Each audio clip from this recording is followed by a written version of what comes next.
من الشیطان الرجیم بسم اللہ الرحمن السلام علی سید الانبیاء والمرسلین ابی القاسم محمد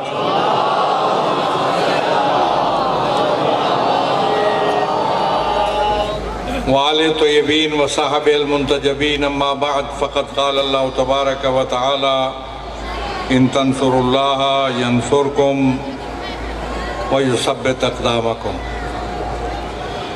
عزیزان گرامی، توفیق الہی ہے اور توجہات خاص سے امام زمان عجل اللہ فرج اور شریف ہیں کہ مجھے اس مدرسہ علمی کے اس پروگرام میں حاضر ہونے کا موقع ملا اور اس توسط سے آپ برادران ایمانی کا نزدیک سے دیدار ہوا۔ آپ کے جذبات، آپ کی محبتوں کی قدردانی کرتا ہوں۔ بڑی اچھی شرکت ہے اور اس سے آپ کی وابستگی اپنے مذہب کے ساتھ، دین کے ساتھ اور اپنے دینی مدارس کے ساتھ اس کا بڑے اچھے انداز میں اظہار ہو رہا ہے۔ زندہ قومیں پہچانی جاتی ہیں اپنے علمی مراکز کے ذریعہ، قومیں علم سے پہچانی جاتی ہیں، جہالت سے نہیں پہچانی جاتی۔ علماء کے ذریعہ پہچان ہوتی ہے، جہلاء کے ذریعہ کوئی پہچان نہیں ہوتی۔ اس لیے میں سمجھتا ہوں کہ ہم سب کی ذمہ داری بنتی ہے کہ ہم ان مراکز کے ساتھ جس حد تک ممکن ہو تعاون کریں۔ اگر اور کچھ نہیں کر سکتے تو زبانی تعاون کرنا، لوگوں کو آمادہ کرنا کہ وہ ان مدارس کے ساتھ جڑے رہیں، ان سے کچھ سیکھیں۔ اگر آپ چاہتے ہیں کہ آپ کی نسلیں اس دور کی جو برائیاں ہیں، خرابیاں ہیں، بگاڑ ہیں، ان سے محفوظ رہیں تو آپ کو دینی مدارس کے ساتھ وابستہ رہنے کی ضرورت ہے۔ آل محمد کے ماننے والے اس بات پر فخر ہے ان کو کہ آج دنیا کے اندر تہذیب، متانت، سنجیدگی اور وقار کا سرچشمہ مکتب اہل بیت ہے۔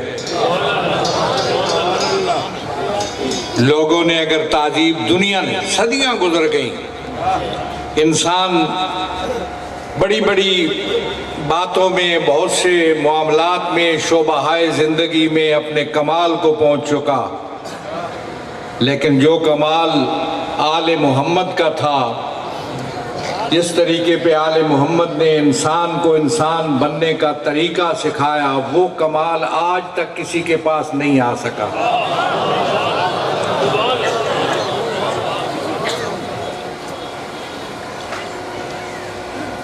الا وَإِنَّ لِكُلِّ مَأْمُومٍ إِمَامًا يَقْتَدِي بِهِ،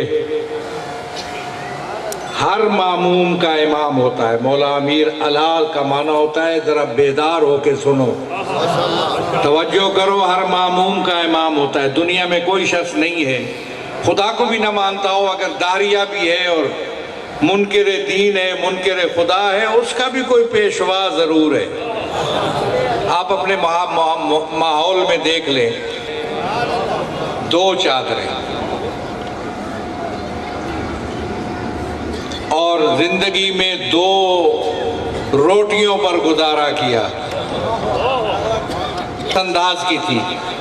مولا امیر نے کہا کہ میں یہ زندگی گزار رہا ہوں، دوسری طرف کہا کہ کیا یہ اچھا ہے کہ میں امیر المومنین کہلاؤں اور ایک عام آدمی کی زندگی نہ گزاروں، ایک عام آدمی کے ساتھ اس کی مشکلات میں شریک نہ رہوں۔ حاکم وقت کے لیے بہت ضروری ہے کہ وہ ادنا آدمی جو رعیت کا ہے اس کو مد نظر رکھے۔ مولا امیر حاکم تھے، لیکن بڑی بات ہے، آپ اس کو دیکھ کے سن لوگ، ہمارے ہاں دین زندگی سے جدا نہیں ہے، دین زندگی کا ضابطہ حیات ہے، دین زندگی طریقہ سکھاتا ہے۔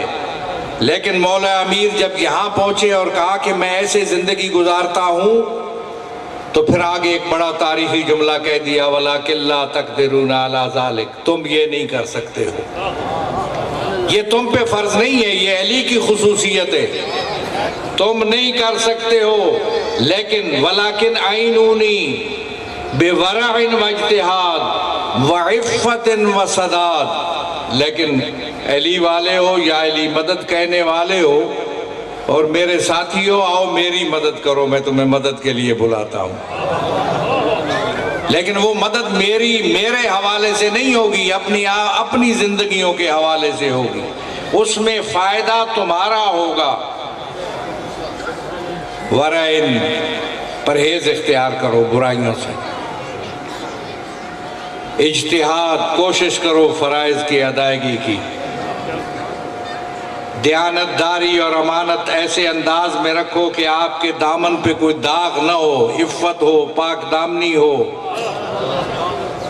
سداد، راست روی، سیدھے راستے پر چلنا، انحراف نہ ہو، ٹیڑھ پن نہ ہو، کبھی دائیں جھکنا اور کبھی بائیں جھکنا۔ 4 چیزیں ہیں، یہ 4 صفات ہیں، کسی وقت میں پھر تفصیل میں جاؤں گا۔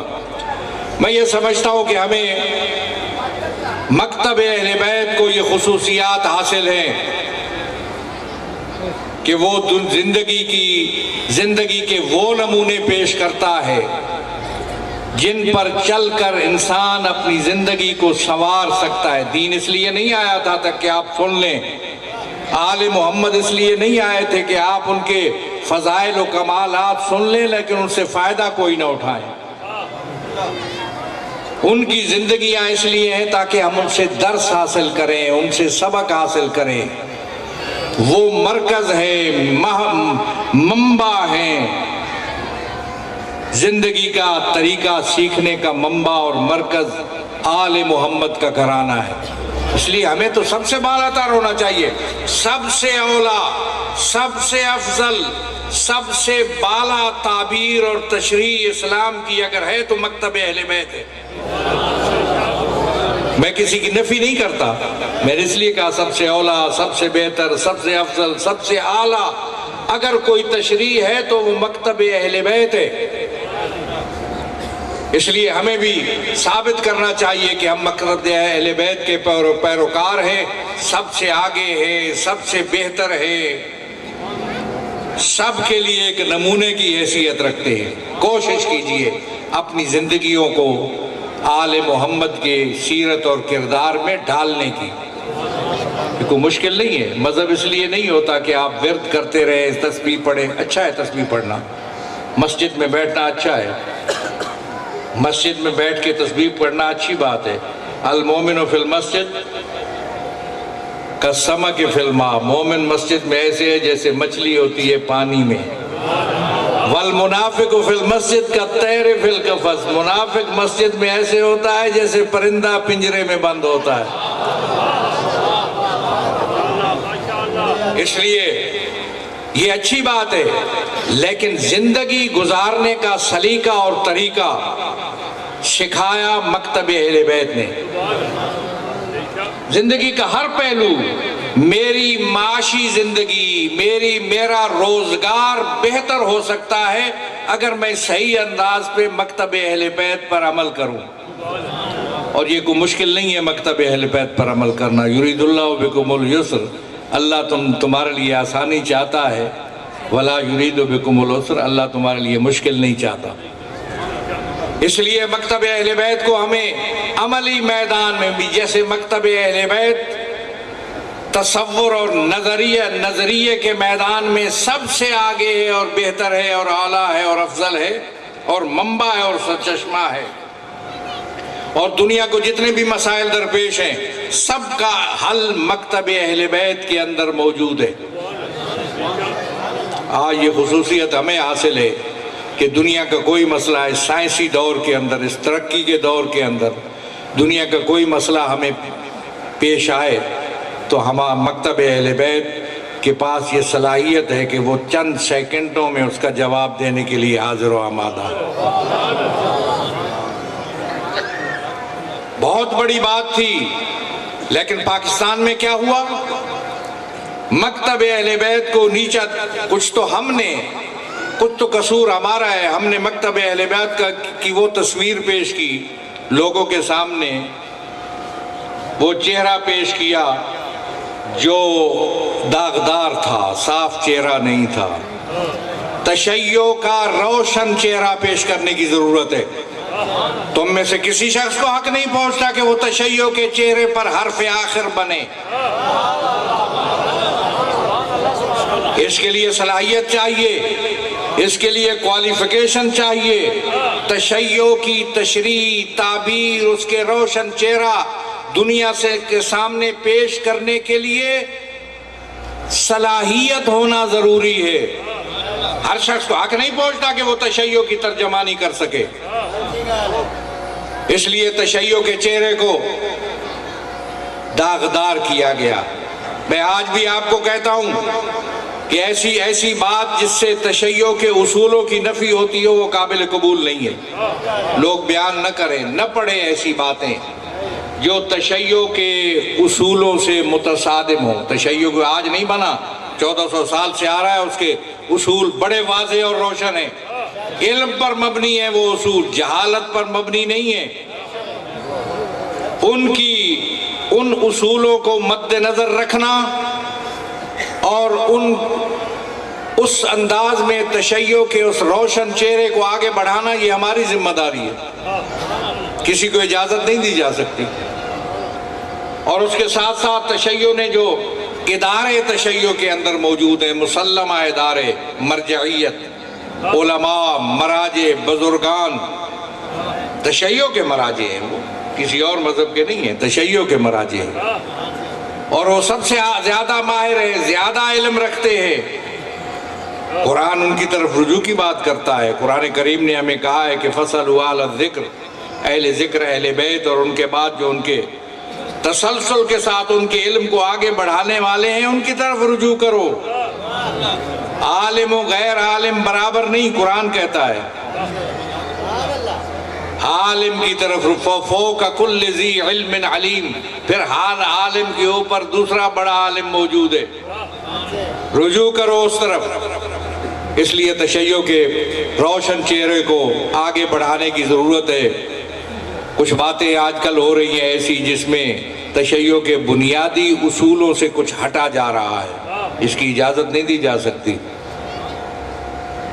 تشیع کے اصولوں سے ہٹنے کی اجازت نہیں دی جا سکتی۔ میں آپ کے ذریعہ پیغام دیتا ہوں ان لوگوں کو جو نہیں جانتے، جو تشیع کے بارے میں ان کے پاس صلاحیت اور علم نہیں ہے، وہ تشیع کے چہرے کو داغدار کرنے کی کوشش نہ کریں۔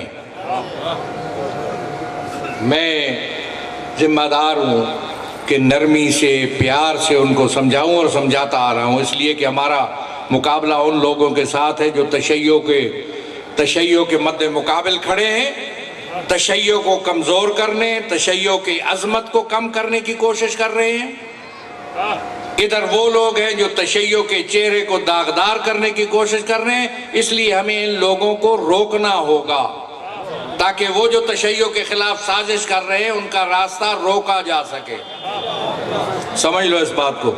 آج دنیا اسلام کی طرف راغب ہے، اسلام کو جاننا چاہتی ہے، پہچاننا چاہتی ہے، اس کو زندگی کا حصہ بنانا چاہتی ہے، اور اسلام کی ایسی تعبیر کی ان کو ضرورت ہے جو تعبیر آج کے دور کے تقاضوں کو پورا کر سکتی ہو، جو حقائق پر مبنی ہو۔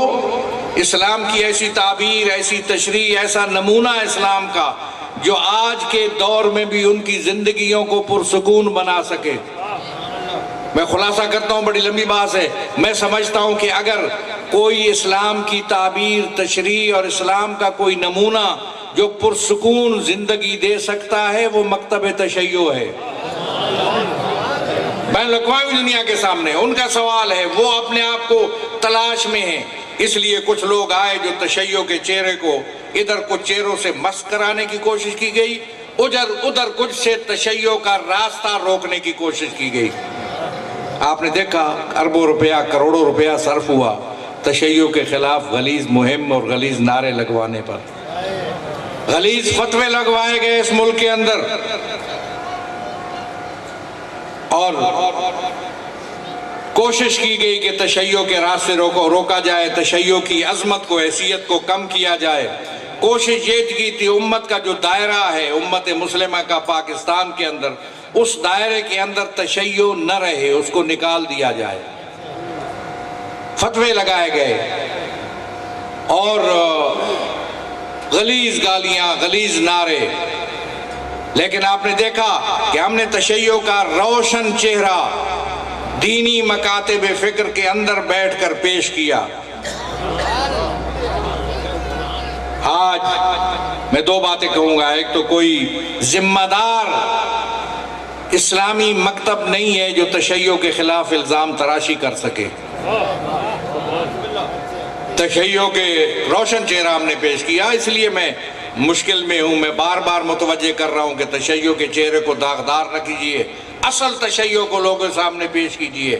ہم نے اصل تشیع کو لوگوں کے سامنے پیش کیا، آج لوگ تشیع کے خلاف الزام تراشی سے گھبراتے ہیں،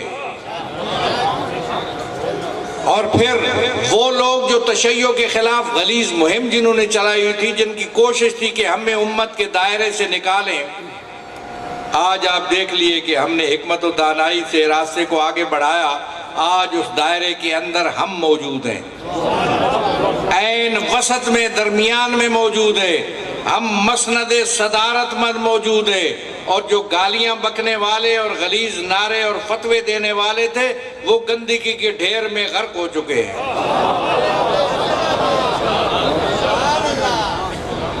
جن لوگوں کی یہ کوشش تھی کہ وہ تشیع کا راستہ روکیں، بڑی لمبی داستان ہے، عام آدمی بیچارے کو پتہ نہیں، رسائی نہیں ہے، لوگ بیان پہنچا نہیں سکتے۔ یہاں تشیع کو دوسرے اور تیسرے درجے کا شہری بنانے کی کوشش کی گئی۔ اس ملک کے اندر، اس کی پارلیمنٹ کے اندر ایسے ایسے قانون لائے گئے جس سے شیعہ اس ملک کے پہلے درجے کے حقوق نہ رکھتے، دوسرے درجے کے حقوق ہوتے۔ چاہے تو مجلس بند کر لے، درود پڑھ لیجیے۔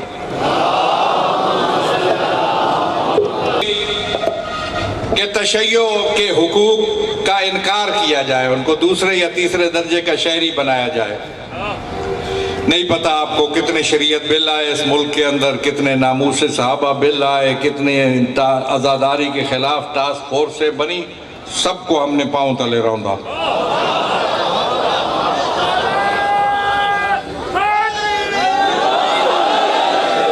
یہ صرف بات نہیں ہے، حقائق ہیں جس کا ریکارڈ آپ دیکھ لیں تو وہ بھی ریکارڈ پر ہے، جب عام بات کر رہا ہوتا ہوں وہ بھی ریکارڈ پر ہے۔ اور میں آپ کو نصیحت کرتا ہوں، سن لو کوئی ایسی بات جس سے کسی مذہب کے مقدسات کی توہین ہوتی ہو، باز آ جاؤ اس سے۔ تم نہیں طے کرو گے یہ باتیں، میں طے کروں گا۔ کسی بریلوی، دیوبندی، اہل حدیث، جماعت اسلامی، کسی مکتب فکر کے مقدسات کی توہین مذہب اہل بیت میں روا نہیں ہے۔ اتحاد، ولا تفرقو، جانتے ہو قرآن کا بڑا سخت لفظ ہے ولا، لوگ تو یوں پڑھ دیتے ہیں ولا تفرقو۔ قرآن میں دوسری آیت میں ولا تقربوا الزنا، زنا کے قریب نہ جاؤ، بہت بڑا جرم ہے اور حرام ہے۔ وہی جملہ یہاں پہ تفرق، ایسا کام نہ کرو جس سے دوریاں پیدا ہوں اور نفرتیں پیدا ہوں، یہ بھی حرام ہے، جیسے وہ حرام ایسے یہ بھی حرام۔ قرآن کو پڑھو، قرآن پر عمل کرو۔ آل محمد کا مکتب وہ ہے جو قرآن سے حاصل ہوتا ہے۔ اس لیے یہ کوششیں ہوئیں تشیع کو دوسرے، اور تب سب کو ہم نے پاؤں تلے روندا۔ آج میں کہہ دوں کہ بہت سی سازشیں ہوئیں، پارلیمنٹ کے اندر ہوتی رہی، ہم نے ان کا مقابلہ کیا اس لیے کہ ہماری ایک سیاسی قوت تھی۔ اسی وجہ سے ہمارے راستے میں روڑے اٹکائے گئے۔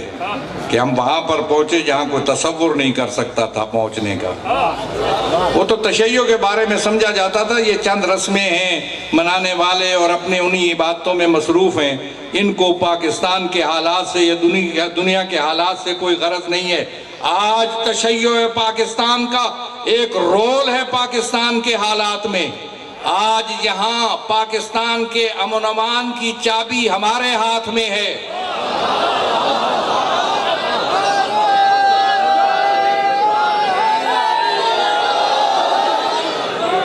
اگر ہم نے کوئی اقدام کیا ہوتا تو اس پاکستان کے آسمان و زمین کا رنگ کوئی اور ہوتا۔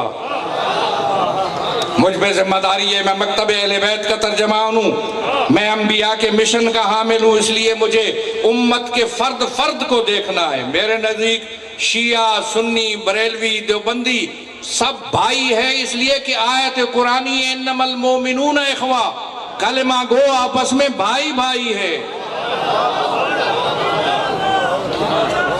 اور میں سمجھتا ہوں اس ملک کے اندر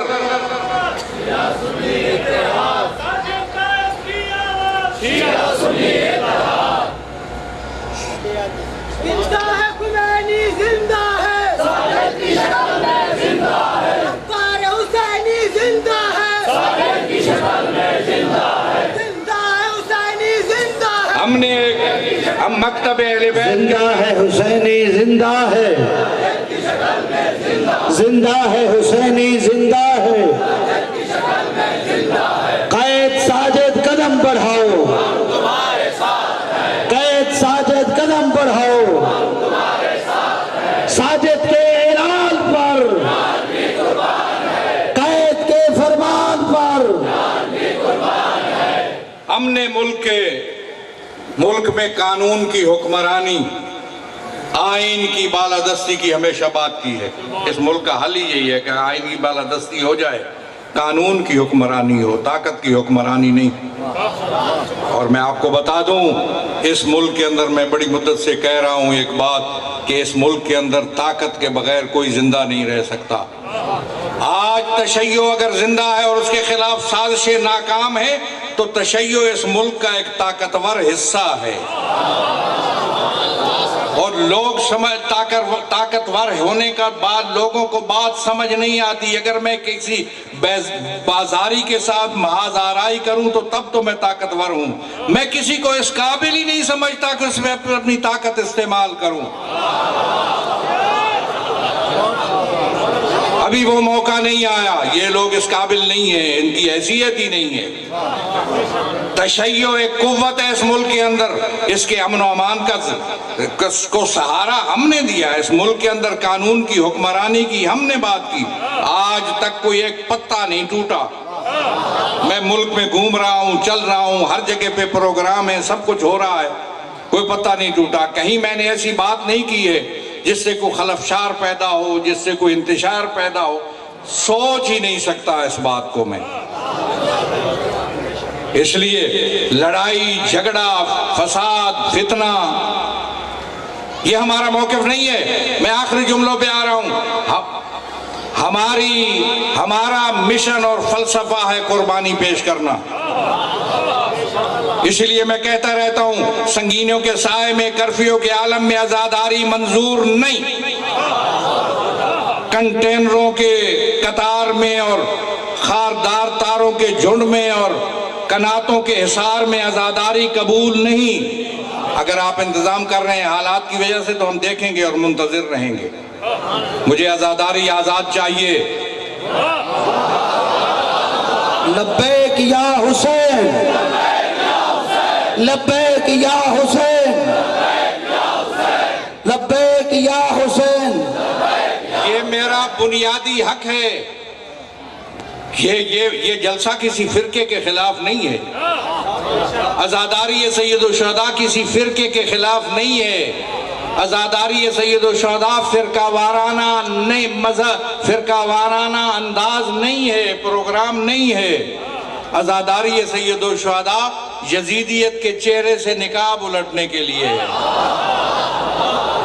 کسی فرقے سے سروکار نہیں ہے، ہم نے یہ بتا دیا۔ اور کسی کو حق نہیں پہنچتا عزاداری کے سامنے رکاوٹ بنے۔ اگر کوئی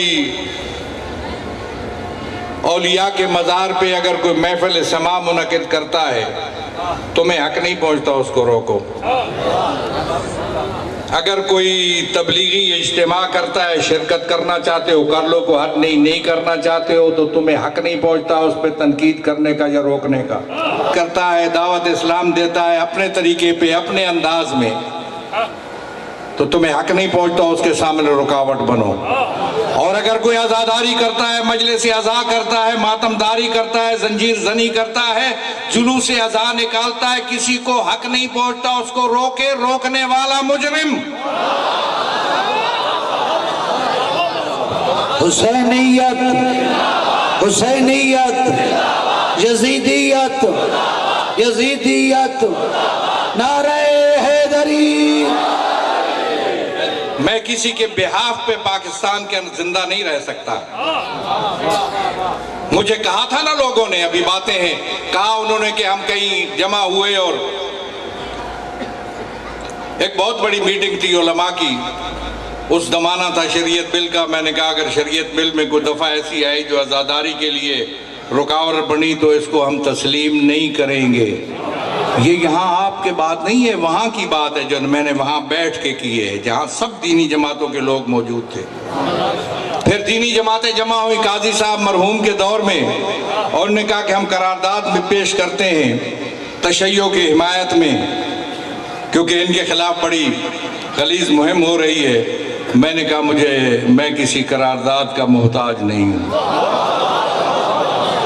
میں نے کہا کہ میں قرآن و سنت کو، پاکستان کے اندر قرآن و سنت کو سب سے بہتر براہ راست سمجھ سکتا ہوں۔ مجھے زندہ رہنے کے لیے کسی مفتی کے فتوے کی ضرورت نہیں ہے۔ سادہ مومن کہتا تھا جی ان مولویوں سے فتویٰ لے لو، میں کسی فتوے کے سہارے پہ زندہ نہیں رہ سکتا۔ میں اس ملک کا حصہ ہوں، ایک حقیقت ہوں جسے دنیا جانتی ہے اور پہچانتی ہے۔ تشیع پاکستان کا ایک بہت بڑا حصہ ہے، اس کا بڑا رول ہے۔ آپ دیکھ لیجئے ان دنوں میں کتنے بین الاقوامی واقعات ہوئے۔ ہمارے